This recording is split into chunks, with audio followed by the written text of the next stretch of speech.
Irmãos e amigos, graça e paz, seja bem-vindo a mais um vídeo da TV Caminho Livre. Antes de analisar o assunto que eu me propus analisar com vocês aqui hoje, eu quero anunciar que hoje eu estou gravando no dia 27 de julho, um sábado, 27 de julho de 2019. Amanhã, dia 28 de julho de 2019, eu vou entrevistar o homem que foi responsável por Calvino falar português. É verdade. Alguém pode perguntar, mas como é isso? Eu vou entrevistar o principal tradutor de Calvino para o português brasileiro. É o irmão Walter Graciano Martins. Eu tenho aqui um comentário do livro de Hebreus, de Calvino. Eu não sei se vai ser possível você ver aqui. Deixa eu ver aqui.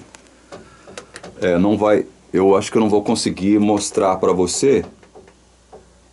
Olha, tradução Walter Graciano Martins. Está dando para você ver aí? Tradução Walter Graciano Martins. Eu vou entrevistar o irmão Walter Graciano Martins, o principal tradutor de Calvino para a língua portuguesa aqui no Brasil. Então eu fico muito feliz de poder anunciar isso para vocês que estão conectados conosco aqui na TV Caminho Livre.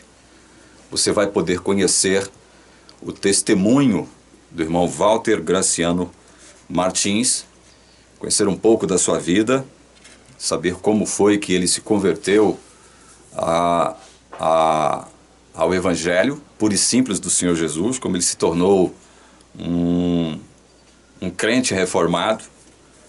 E vai ser muito produtiva essa entrevista, tenho certeza absoluta disso. Tive a oportunidade de conhecê-lo essa semana, numa livraria aqui em Goiânia, chamada Ateológica, Livraria Ateológica. Essa livraria pertence a dois amigos meus. Um desses amigos chama-se Daniel, o outro é o Jefferson. E eu aproveito a ocasião para dizer que o Daniel, ele possui duas livrarias em Anápolis, Goiás, chamada El Shaddai. E aqui em Goiânia ele é sócio da livraria Ateológica, juntamente com o Jefferson. O Daniel, eu já o conheço há mais de 25 anos.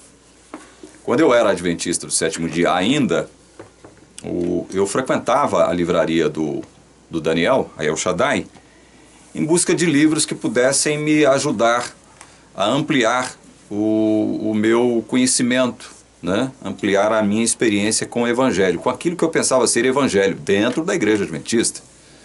Então, como eu era um pregador na igreja, né, e sempre gostei de pregar, é óbvio que eu sentia falta de conteúdo, né?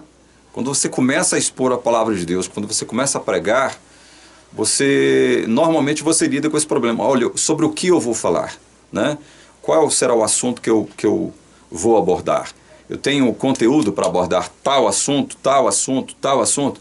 Então, quer dizer, isso obriga você a estudar, a ler, né? A pesquisar mais, a investigar mais. E eu, como sempre fui um cara curioso, sempre gostei de saber, né?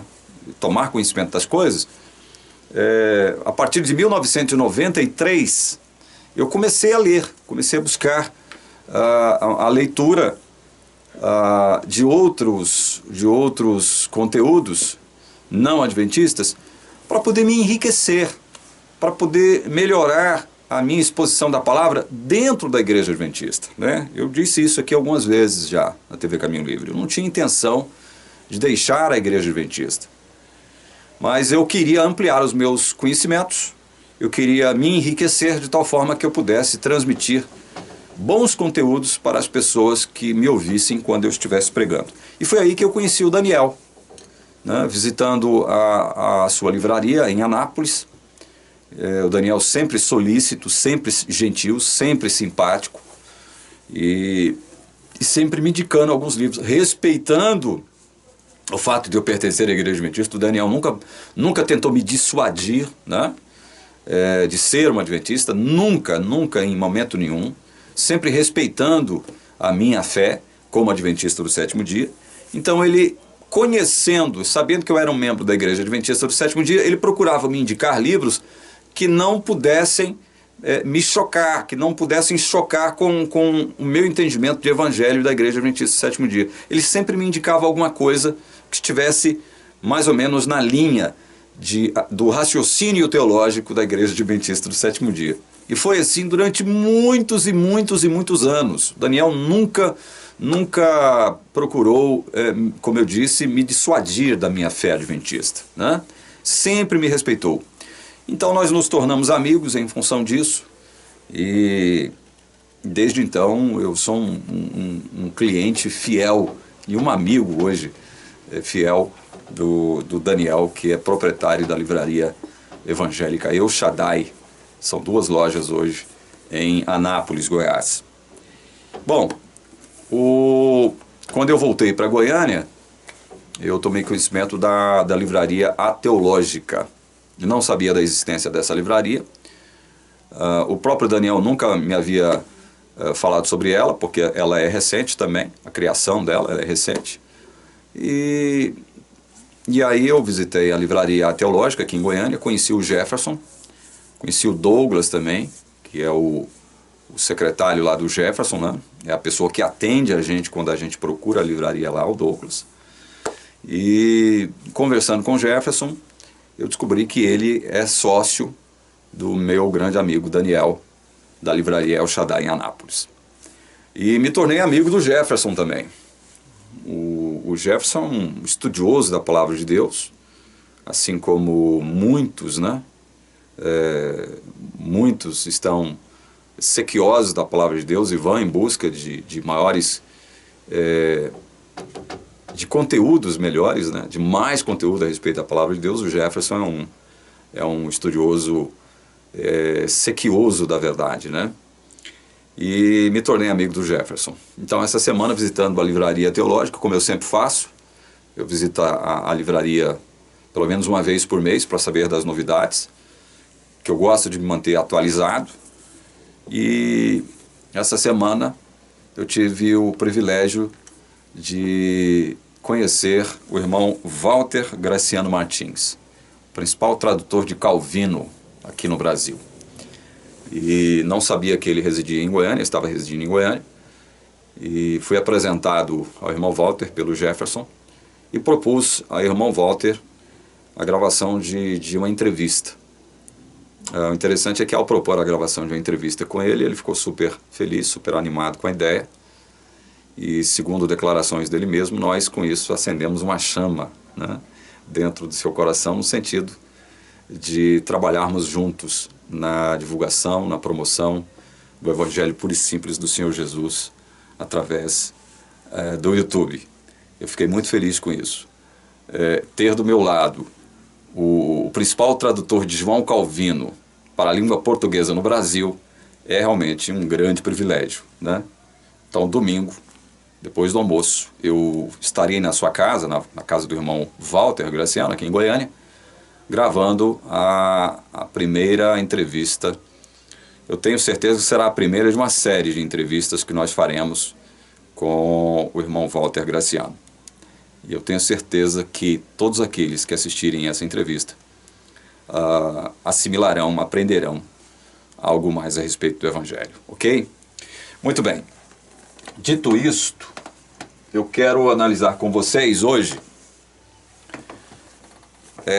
rebatendo, objetando uma acusação que eu recebi, acusação de uma pessoa destemperada, uma acusação de uma pessoa desequilibrada. Esta pessoa, ao fazer as suas acusações contra a minha pessoa, ela evidenciou, ela deixou muito claro o seu desequilíbrio mental, emocional, psicológico e espiritual. Essa pessoa é completamente desequilibrada. Completamente desequilibrada. Hoje eu entendo muitas coisas que aconteceram com essa pessoa e que eu não havia entendido antes. Hoje eu sei por quê que algumas coisas aconteceram na vida desta pessoa. Eu me recuso a citar o nome dessa pessoa. Quem acompanha o meu trabalho aqui desde o início, né, na medida em que eu for desenvolvendo o assunto ou os assuntos que eu pretendo tratar nesse vídeo, quem me acompanha já de algum tempo saberá de quem eu estou falando. A respeito de quem eu estou falando, né? Eu me recuso a citar sequer o nome dessa pessoa de novo. Eu não vou citar o nome dessa pessoa jamais aqui na TV Caminho Livre, a não ser para lhes dar uma boa notícia de que essa pessoa se converteu ao verdadeiro Evangelho de Jesus. Aí sim. Mas enquanto isso não acontecer, eu jamais vou citar o nome dessa pessoa. Sabe por quê? Porque ela não é digna disso. Ela não é digna do meu respeito. Ela não é mais digna do meu respeito. Embora eu pudesse discordar dessa pessoa, e discordo de 90% daquilo que sai da boca dessa pessoa, concernente à teologia, discordo mesmo, eu nunca deixei de respeitar esta pessoa enquanto pessoa humana que ela é, né? Pessoa que tem dignidade, pessoa que merece respeito. Apesar de eu discordar dela, né, do ponto de vista teológico, de 90%, eu estou sendo generoso, de 90% do que saía da boca dela em termos teológicos, eu nunca deixei de crer que essa pessoa merecia o meu respeito enquanto pessoa humana, enquanto criatura de Deus que ela é, e possivelmente também um filho ou filha de Deus que ela é. Nunca deixei de crer nisso, nunca deixei de respeitá-la sob esse prisma, sob este aspecto.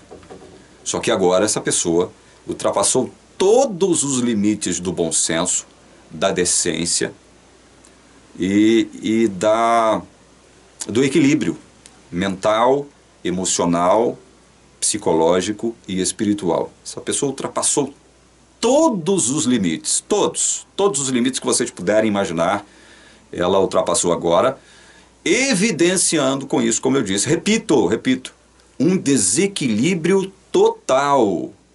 Essa pessoa é uma completa desequilibrada. E eu tenho pena dessa pessoa, eu tenho dó dessa pessoa. Por quem eu agora continuo orando, mas pedindo a Deus para que dê paz a esta pessoa. Para que esta pessoa seja batizada com a paz, a verdadeira paz, que é oriunda do conhecimento desse Deus maravilhoso, esse Deus trino maravilhoso, né, que nos deu, através de Cristo, esse evangelho puro e simples da graça do Senhor Jesus. Então eu oro para que esta pessoa hoje, essa pessoa de quem eu tenho muita dó, muita pena, receba esta graça, né, o conhecimento deste evangelho gracioso da pessoa de Jesus. Muito bem, eu recebi a acusação, hoje eu vou tratar de uma delas e no próximo vídeo eu vou tratar da outra acusação. Uma das acusações que me foram feitas é de que quando eu falei aqui, tratei de um tema exposto. Na verdade são três aspectos, né? Três aspectos que eu gostaria de salientar, mas no vídeo de hoje eu vou ficar com apenas dois aspectos de algo que eu li deste livro aqui, ó, Primeiros Escritos, de Ellen White. E num dos meus últimos vídeos eu falei de modo rápido, né, superficial, e recebi a pecha, né, de mentiroso, de não estar falando a verdade, de estar faltando com a verdade. Como eu sou um profissional da comunicação e aprendi desde muito cedo na minha vida profissional de que tudo aquilo que nós falarmos, tudo aquilo que nós publicarmos, nós temos que ter o quê? Provas, né? Provas documentais. Temos que ir às fontes primárias.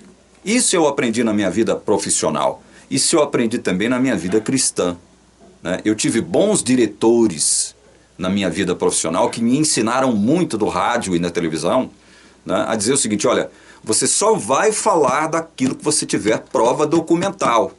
Você tem fontes primárias? Você tem acesso às fontes primárias? Então, se você tiver, fale. Porque senão, se você falar de algo que você não puder provar, você perderá a credibilidade diante dos seus ouvintes e diante dos seus espectadores. Então, desde muito cedo eu aprendi isso na minha vida profissional. Eu sou um profissional da comunicação. Há 35 anos milito no rádio e na televisão. Então eu tenho que ter cuidado com aquilo que eu falo. Por quê? Porque se eu falar algo que não condiz com a verdade, eu perco credibilidade. As pessoas perdem a fé em mim. Certo? Então eu tenho que provar. É como diz o ditado aqui em Goiás, eu tenho que matar a cobra e mostrar o pau. E além disso, a cobra morta também. É verdade. Então vamos lá. Eu quero ler, para comentar um texto, um trecho de Ellen White. Primeiro eu quero ler o que está em Apocalipse capítulo 7. Você tem a sua Bíblia? Então abra a sua Bíblia comigo. E vamos até Apocalipse capítulo 7, ler um pequeno trecho deste capítulo 7 de Apocalipse, tá? Começando pelo versículo 1. Vamos lá? Apocalipse capítulo 7, preste atenção, porque se você prestar atenção na leitura da palavra de Deus, neste trecho da palavra de Deus que eu estou propondo para você, você vai entender o que Ellen White escreveu a respeito deste texto e o que ela propõe que a gente entenda a respeito deste texto, ok? Então preste atenção nisso. Apocalipse 7, versículo 1 em diante diz assim: Depois disso, vi 4 anjos em pé nos 4 cantos da terra, segurando os 4 ventos da terra, para que nenhum vento soprasse sobre a terra, nem sobre o mar, nem sobre árvore alguma. Vi outro anjo, olha só. Primeiro ela vê 4 anjos, certo? Segurando 4 em pé nos 4 cantos da terra, segurando 4 ventos. E agora no versículo 2, o autor aqui, né, João, diz que vi outro anjo que subia do nascente do sol, tendo o selo do Deus vivo.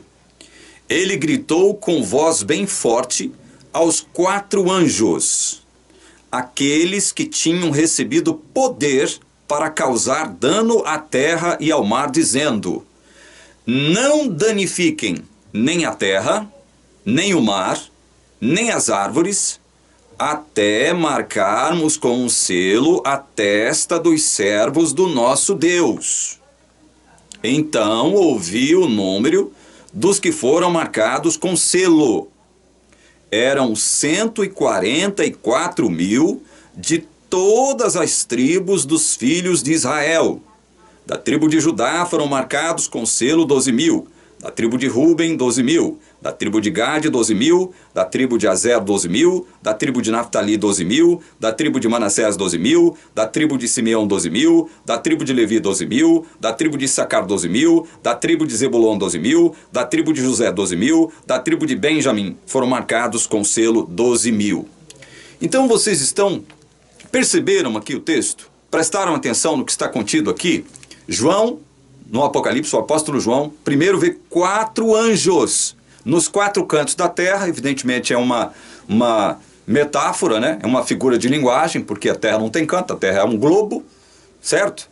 Então ele vê 4 anjos nos 4 pontos cardeais da terra, segurando 4 ventos. Só que no versículo 2 ele diz que viu outro anjo subindo, né, que subia do nascente do sol, tendo o selo do Deus vivo. Este outro anjo que sobe do nascente do sol segurava o selo do Deus vivo. E aí ele grita, como diz o texto aqui, ele gritou com voz bem forte aos 4 anjos, aqueles que tinham recebido poder para causar dano à terra e ao mar, dizendo: Não danifiquem nem a terra, nem o mar, nem as árvores, até marcarmos com o selo a testa dos servos do nosso Deus. Percebam uma coisa aqui. O primeiro detalhe que nós temos que perceber, segundo o texto bíblico aqui, é o seguinte: olha, o texto bíblico não diz que aqueles 4 anjos que seguravam os 4 ventos, receberam ordem para soltá-los. Não, a Bíblia não diz isso aqui. O texto não diz isso. Que eles receberam ordem para soltar os 4 ventos. O que a Bíblia diz é o seguinte: ele gritou com voz bem forte, esse anjo que tinha o selo de Deus, gritou com voz bem forte aos 4 anjos, aqueles que tinham recebido o poder para causar dano à terra e ao mar. Eles não receberam ordem, eles receberam o poder. Ou seja, eles estavam prontos e preparados para o quê? Para causar dano à terra e ao mar. Aqueles 4 anjos. Eles não receberam ordem, eles receberam o poder, ou seja, estavam investidos de autoridade, evidentemente autoridade divina, para causar dano à terra e ao mar. Só que aqui no Apocalipse, a ordem para causar dano à terra e ao mar não fora dada ainda. Não fora dada ainda. O que acontece é o seguinte, é que um anjo aparece gritando com eles, dizendo o seguinte, gritando é um modo de dizer, né? Ele anuncia, evidentemente, com ênfase, né? Seria este o entendimento que nós poderíamos extrair do fato de, na nossa língua, o texto aparecer assim. Este anjo, né, que tinha o selo de Deus, ele gritou com voz bem forte aos 4 anjos, aqueles que tinham recebido poder para causar dano à terra e ao mar, dizendo, não danifiquem nem a terra e nem o mar, nem as árvores, até marcarmos com um selo a testa dos servos do nosso Deus. Ora, quem é que deu poder para esses 4 anjos danificar a terra e o mar? Deus, obviamente. Se Deus deu o poder para eles danificarem a terra e o mar, quem é o único que poderia dar a ordem para que eles começassem a produzir danos à terra e ao mar? Deus também.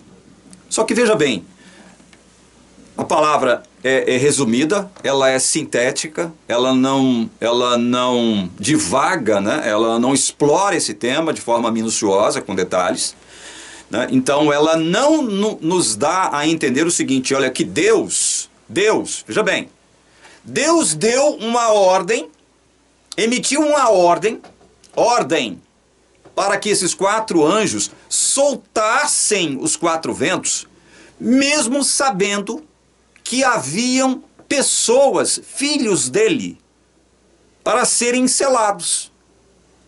Porque somente quem estivesse selado, somente quem fosse selado e estivesse selado, não seria acometido por esses danos que seriam produzidos por esses 4 anjos que estavam segurando esses 4 ventos.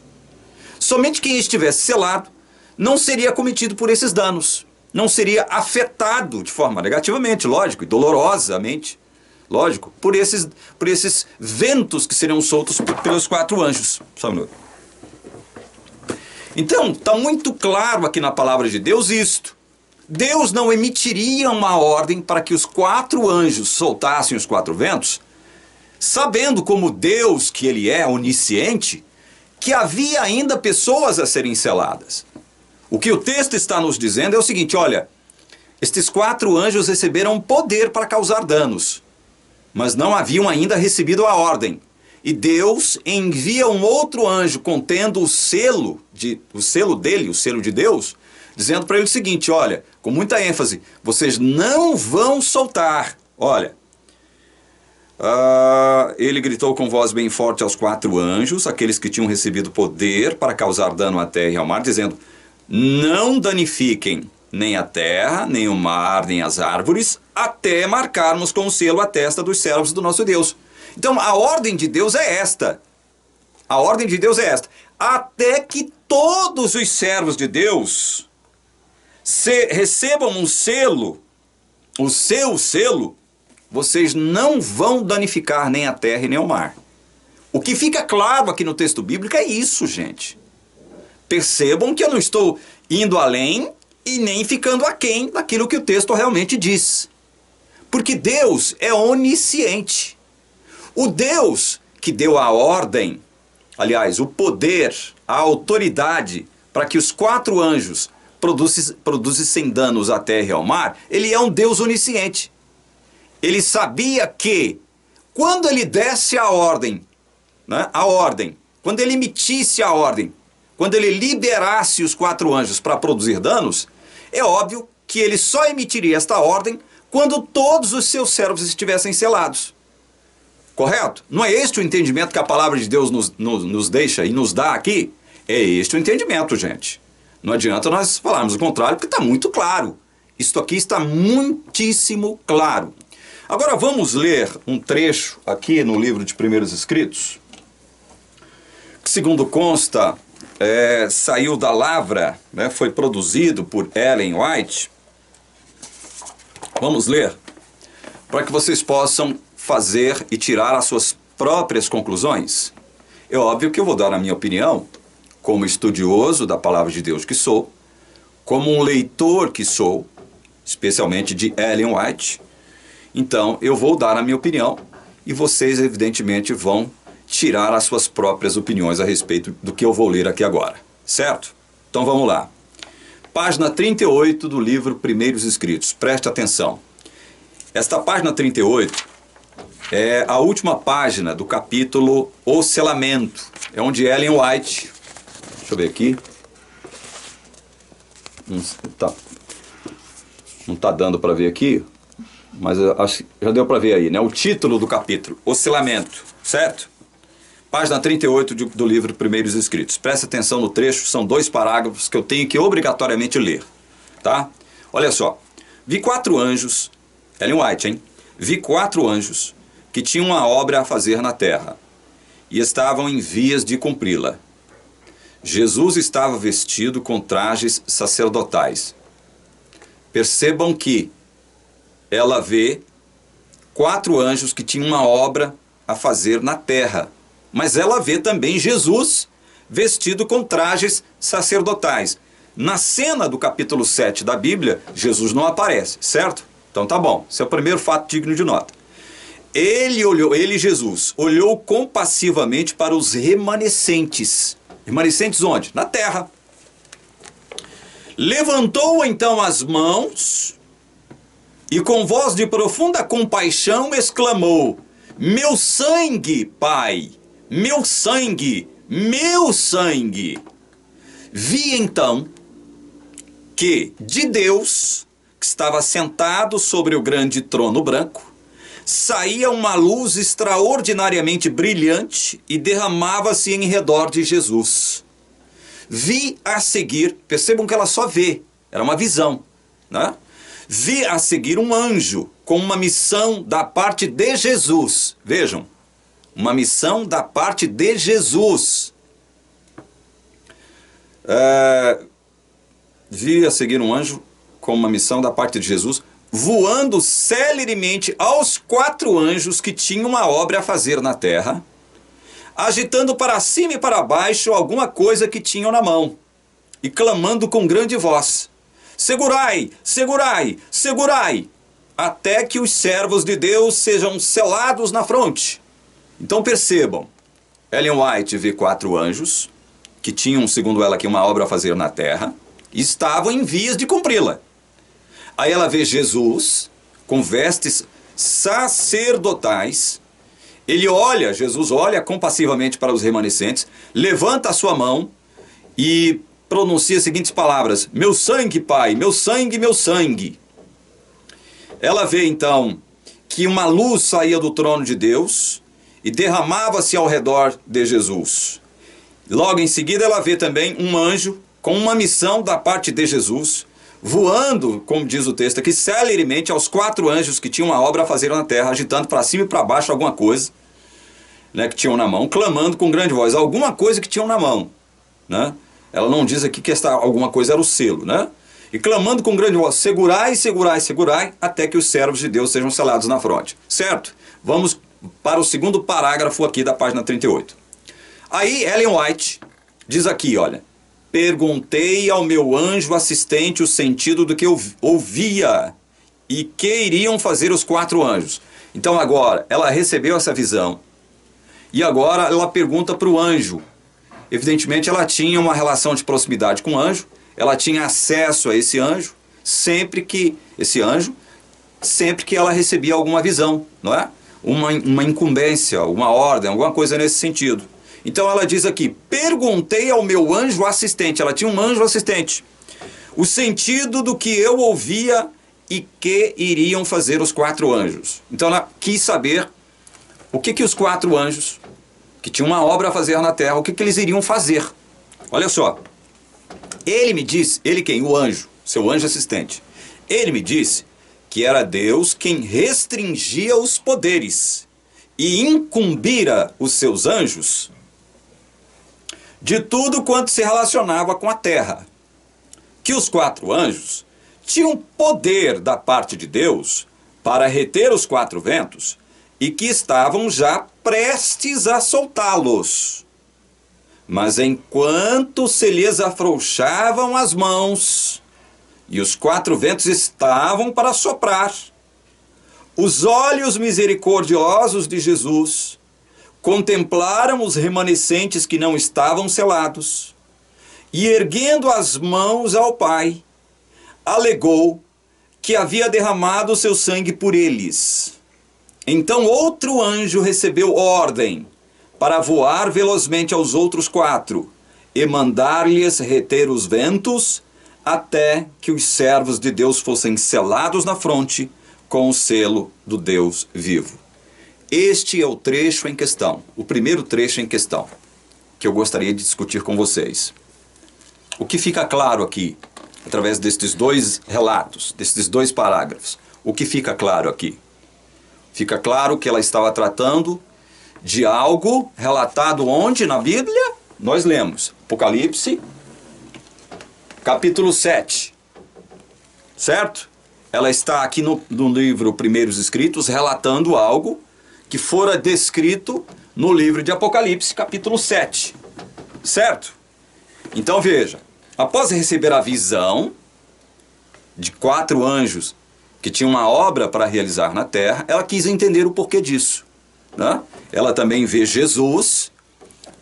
No Apocalipse não há a menção de Jesus, Jesus não é descrito na cena, né? Na narrativa do Apocalipse capítulo 7, Jesus não está na cena, mas na visão que Ellen White recebeu, ela vê Jesus. Portanto, a visão de Ellen White, no caso, sobre este assunto, sobre esta circunstância, ela é mais ampla, ela é mais detalhada do que a própria Bíblia, né? Ou seja, Deus, o que Deus não concedeu a João, ele concede a Ellen White.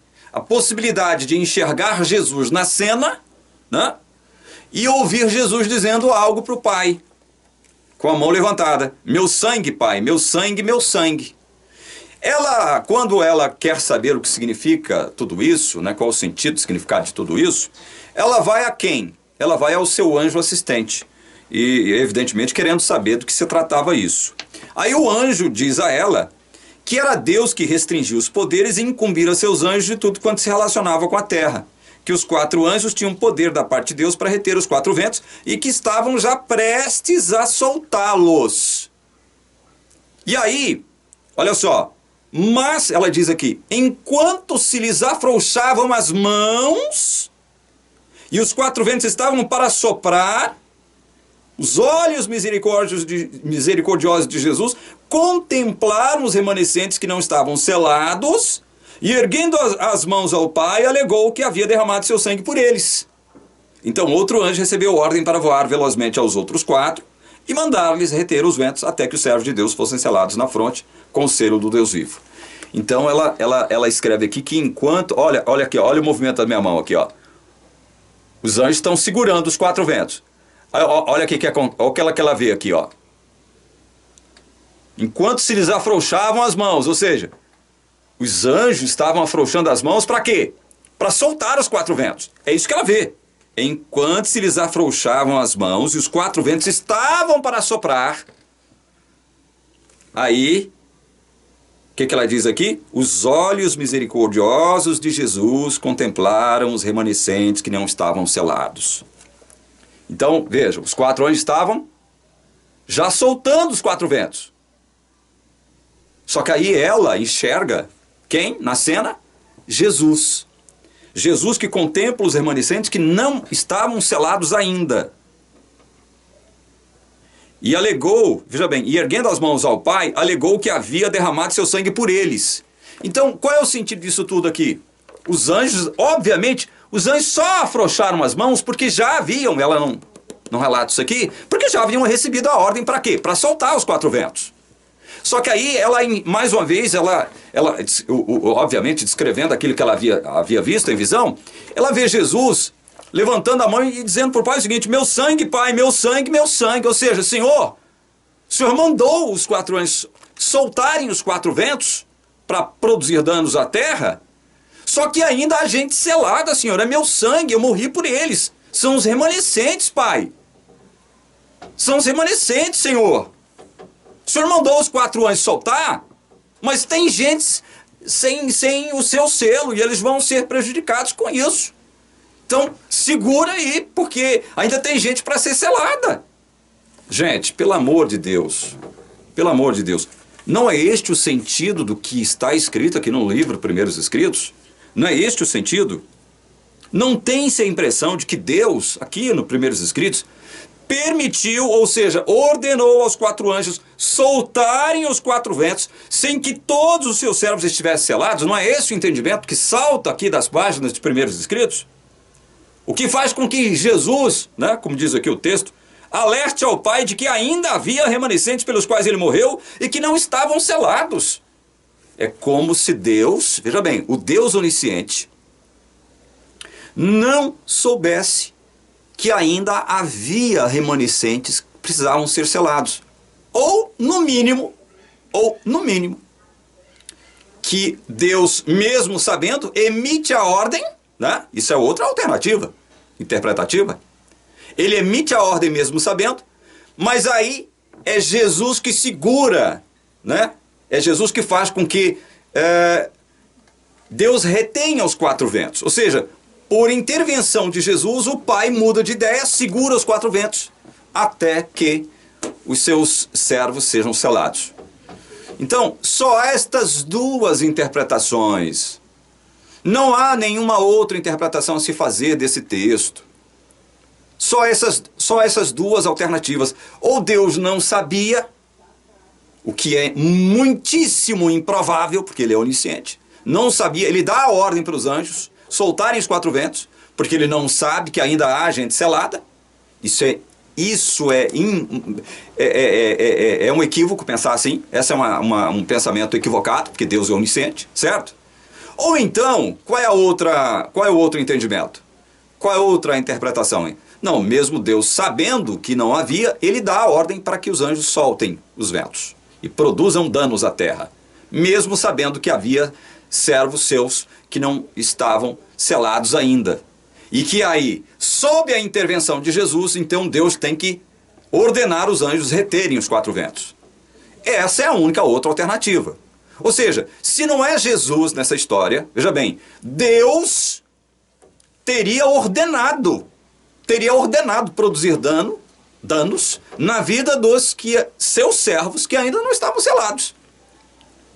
Deus havia ordenado produzir danos na vida dos seus servos, mesmo sabendo que eles não estavam selados. Então só há essas duas alternativas. A primeira é completamente equivocada. Deus não sabia? Claro que Deus sabia, né? Claro que Deus sabia, Deus é onisciente. Então essa está descartada, essa alternativa está descartada. Só nos resta uma segunda alternativa. Deus sabia, e mesmo sabendo que seus servos, haviam seus servos, seus filhos que não haviam sido selados, e mesmo assim deu ordem para, né? Deu ordem para que os quatro anjos pudessem executar todo o dano, todo o mal que eles poderiam causar à terra, e evidentemente afetar os seus servos, seus filhos. Essa é a única alternativa. Mas aí ele não faz por conta da intervenção de Jesus, dizendo o seguinte: Senhor, não, segura aí, Senhor. Segura aí, Senhor. Ainda tem gente por quem eu morri e que precisam ser selados. Gente, pelo amor de Deus, sou eu que estou forçando a barra? Sou eu que estou forçando a barra? Ou o entendimento daquilo que está em Primeiros Escritos nos remete para essas duas alternativas? Sou eu? Porque se for eu, veja bem, se for eu que estou fazendo uma forçação de barra interpretativa aqui, se alguém me provar que sou eu que estou interpretando de modo equivocado, eu vou reconhecer o meu erro. Eu não tenho nenhum, eu já falei aqui de novo, e vou repetir, eu já falei muitas vezes, falo de novo, eu não tenho nenhum compromisso com o erro. Eu não tenho nenhum compromisso com a mentira. Eu não tenho nenhum compromisso. Eu posso errar. E se eu errar, eu sou homem o bastante, o suficiente, para reconhecer o meu erro. Não tenho nenhum problema. Eu já passei dessa fase tola e ingênua da minha vida em que eu pensava que eu não poderia errar. Quando eu era adventista do sétimo dia, eu pensava isso, a meu respeito. Não, eu conheço a verdade, toda a verdade, então eu não posso errar. Porque eu tenho conhecimento de toda a verdade, enquanto adventista do sétimo dia que eu era. Eu já passei dessa fase, né? Já passei dessa fase. Eu não me canso de dizer aqui na TV Caminho Livre o seguinte, olha, eu não falo sobre muitos assuntos porque eu não os estudei. Como é que eu vou falar de algo que eu não estudei? Como é que eu vou propor um assunto sem antes ter analisado, estudado, pesquisado a respeito deste assunto? Não dá. Né? Não dá. Por exemplo, tem um outro assunto que eu estudei, mas ainda não me encontro preparado para poder discutir sobre ele, que é a Trindade. Eu tenho que me preparar melhor. Apesar de já ter estudado esse assunto de forma detida por 4 anos e ainda continuar assimilando alguma coisa relacionada a esse assunto, Trindade, eu tenho que me preparar melhor para discutir esse tema. Eu não estou preparado ainda para discutir o tema. Então, veja, isso é uma atitude de honestidade da minha parte. Eu não estou aqui fazendo bonito, eu não estou aqui querendo aparecer. Não é essa a minha intenção, eu não preciso disso. Eu não preciso disso. Não estou aqui fazendo marketing para nenhuma denominação. Não. Não estou aqui tentando fundar uma nova igreja. Deus já tem a sua igreja. Mesmo antes de fundar a terra, Deus já sabia quem era a sua igreja. Já sabia quem constituiria ser membro de sua igreja. Deus já sabe quem é a sua igreja. Deus conhece a sua igreja. A sua igreja não é nenhuma denominação religiosa das que existem na face da terra. No entanto, dentro dessas denominações, existe igreja de Deus lá dentro. Entendem? Deus tem a sua igreja. Ela é invisível aos olhos humanos, às organizações humanas, aos sistemas humanos, às instituições humanas. Deus tem pessoas, Deus tem seus filhos, seus servos, que estão espalhados nas diversas denominações existentes na face da terra. É diferente de você afirmar que uma denominação ou uma instituição religiosa é a igreja de Deus. É diferente, que é o que faz a igreja adventista do sétimo dia. Certo? Então vejam, eu estou passando aqui as impressões que nós recebemos ao ler um trecho de Ellen White, quando ela trata de um assunto que foi explanado, descrito aqui em Apocalipse capítulo 7. Ou seja, as impressões são contrárias às impressões do texto bíblico. Ficamos com aquela impressão de que o Deus que no qual nós cremos, Deus Pai, é um Deus muito impaciente, que está disposto a destruir os seus servos, os seus filhos, mesmo sabendo que eles não estão preparados ainda para serem, para não receberem o selo. Ou seja, Deus manda destruir seus servos, seus filhos, mesmo sabendo que eles ainda não estão preparados. Essa é a impressão que a gente tem, de que Deus não se importa com seus servos, com seus filhos, que ainda não foram selados. E Ele, independentemente disso, ordena os 4 anjos a soltarem os 4 ventos. Essa é a impressão que nós temos quando nós lemos o livro de Primeiros Escritos. Certo? Muito bem. Eu prometi que neste vídeo falaria sobre um outro aspecto contido aqui, neste livro, e que tem de algum modo relação com este texto que eu acabei de ler aqui. Na verdade, estes outros trechos que eu quero ler do livro Primeiros Escritos, sobre os quais eu já fiz um comentário rápido e breve aqui, em outros vídeos, eu vou tratar num próximo vídeo, certo? Mas o entendimento contido nestes outros textos que eu vou ler, de algum modo tem relação com este entendimento que nós abstraímos da leitura do que nós lemos aqui agora, certo? Ficou claro? Então, no próximo vídeo, eu vou comentar, certo? O que eu li aqui em Primeiros Escritos e que, de algum modo, tem relação com o entendimento que nós abstraímos deste texto que eu li aqui agora. Correto? Então tá aí. A crítica que eu fiz está fundamentada com base no que nós acabamos de ler aqui do livro Primeiros Escritos de Ellen White. Não é uma crítica irresponsável que eu fiz. Eu não fiz nenhuma crítica irresponsável, sem ter antes estudado as fontes primárias, sem ter antes tomado posse de documentos oficiais da igreja para que eu pudesse fazer uma crítica fundamentada, e ao invés disso fizesse o quê? Elucubrações procedentes do meu cotovelo. Entendeu? Eu não sou responsável a esse ponto. E espero que Deus possa iluminar a sua mente e o seu coração com a unção do teu Espírito Santo, do seu Espírito Santo, para que você receba a luz da verdade do seu Evangelho da Graça, através do conhecimento da pessoa maravilhosa do seu Filho, o nosso Senhor Jesus. É em nome dele que eu rogo essas bênçãos sobre você, sobre a sua família. Amém.